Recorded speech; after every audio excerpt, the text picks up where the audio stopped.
सावन का पवित्र महीना भगवान शिव और माता पार्वती की भक्ति का प्रतीक है। यह वह समय है जब भक्त व्रत, पूजा और तपस्या के माध्यम से भोलेनाथ की कृपा प्राप्त करने का प्रयास करते हैं। सावन के सोमवार व्रत विशेष रूप से महत्वपूर्ण है क्योंकि इन्हें करने से न केवल वैवाहिक जीवन सुखमय होता है, बल्कि परिवार की रक्षा और समृद्धि भी प्राप्त होती है।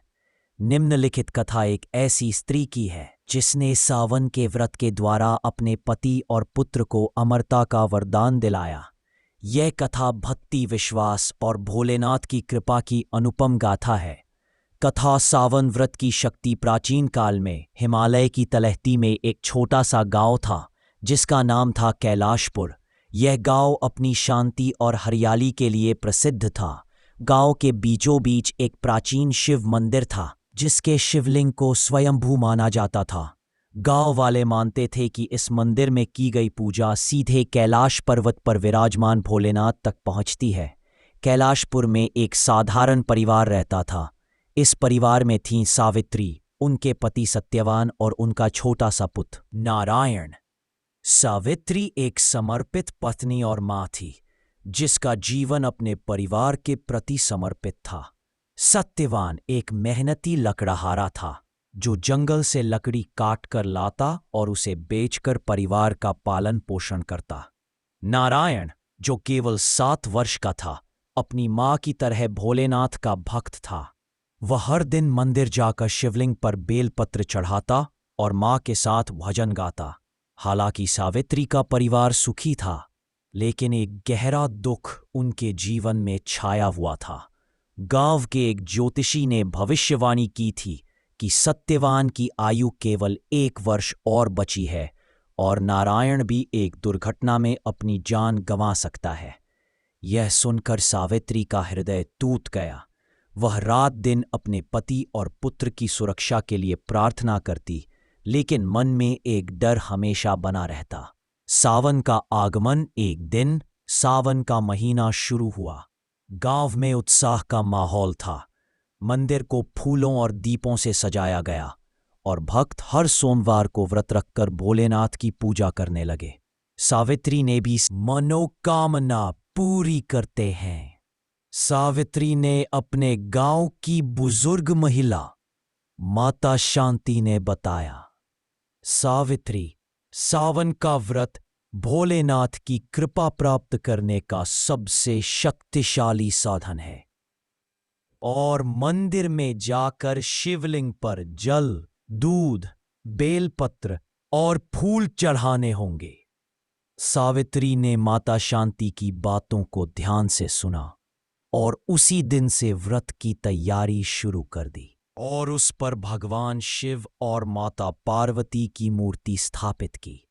उसने मन में दृढ़ निश्चय किया कि वह सावन के सभी सोमवारों का व्रत पूरी श्रद्धा से करेगी और अपने पति और पुत्र की रक्षा के लिए भोलेनाथ से प्रार्थना करेगी। पहला सोमवार। सावित्री की भक्ति। सावन का पहला सोमवार आया। सावित्री सूर्योदय से पहले उठी, स्नान और स्वच्छ साड़ी पहनकर मंदिर की ओर चल पड़ी। रास्ते में बारिश की हल्की बूंदें पड़ रही थीं, जो सावन की सुंदरता को और बढ़ा रही थीं।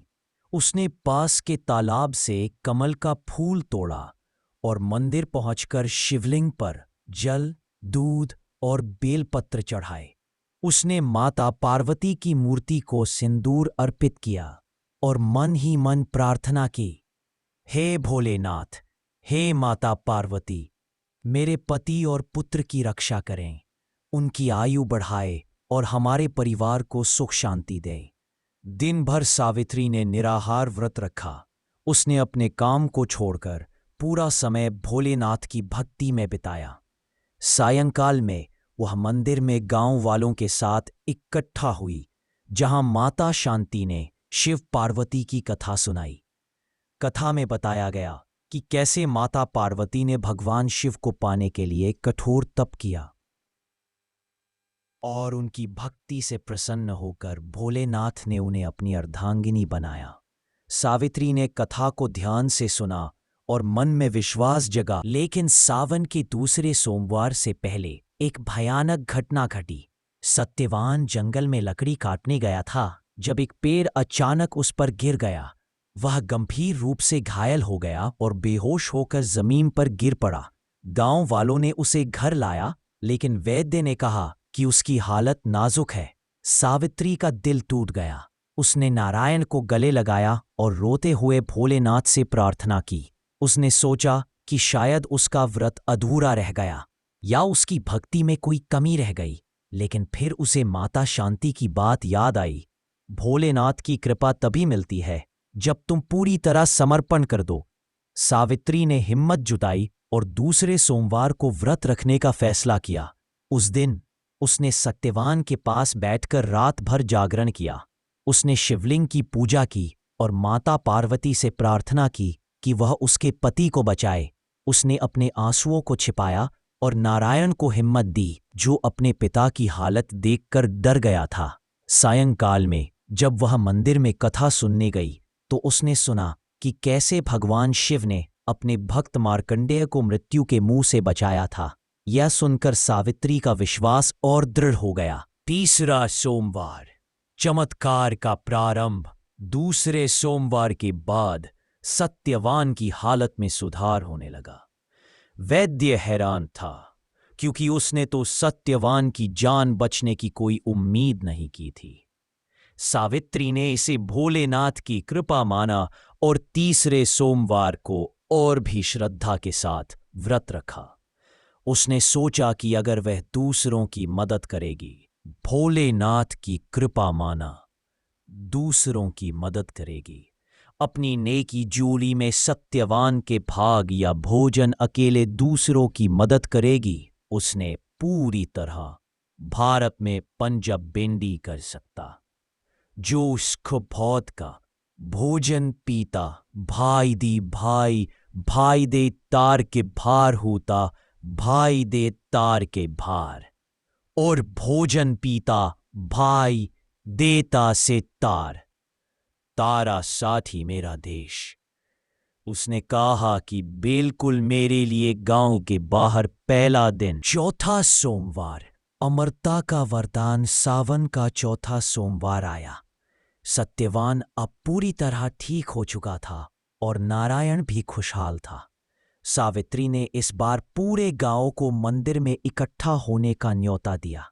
उसने अपने व्रत का उद्यापन करने का फैसला किया।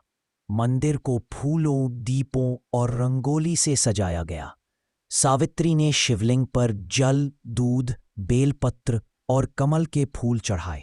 उसने माता पार्वती को चुनरी अर्पित की और पूरे मन से प्रार्थना की, हे भोलेनाथ, सावित्री, आपने मेरे पति को मृत्यु के मुंह से बचाया, मेरे परिवार को सदा सुखी रखे। उस रात सावित्री ने एक स्वप्न देखा। स्वप्न में भोलेनाथ और माता पार्वती उसके सामने प्रकट हुए। भोलेनाथ ने कहा, सावित्री, तुम्हारी भक्ति और निस्वार्थ सेवा ने हमें प्रसन्न किया है। तुम्हारे पति और पुत्र को अब कोई विपदा नहीं सताएगी। मैं उन्हें दीर्घायु और अमरता का वरदान देता हूं। तुम्हारा परिवार सदा सुखी रहेगा।